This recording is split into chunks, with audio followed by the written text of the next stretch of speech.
Well, I want to get back to that video we showed you at the top of the show. Wind gusts causing major damage to a building in Cloverdale. A partial collapse at a restaurant with customers inside. Our Alan Carter is live tonight along US 231 where this happened. And Alan, crews still cleaning this up right now. Actually just finishing within the last 10 to 15 minutes or so, Jenny, after 231 was shut down for nearly 5 hours this afternoon.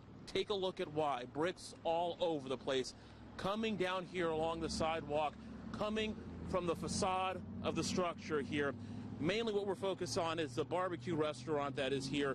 We're told there were about 15 people inside of the restaurant at the time that this happened.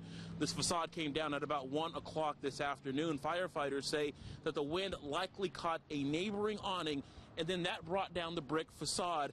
Everyone, though, was able to get outside of this building without injury. I talked to the owners who say that having to stand and look at this, it's devastating. It's heart-wrenching. My husband worked for 7 months to get it to where it is now. I mean, the walls alone we painted for a month straight every day.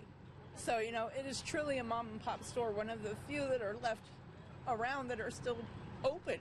And we've fought tooth and nail, and it's heartbreaking.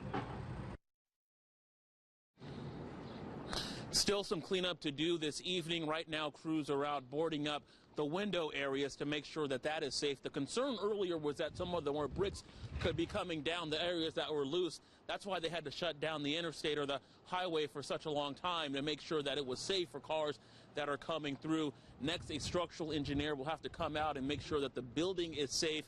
As for the owners, they're not sure if they will be able to reopen. It's quite a bit of damage here, Jenny.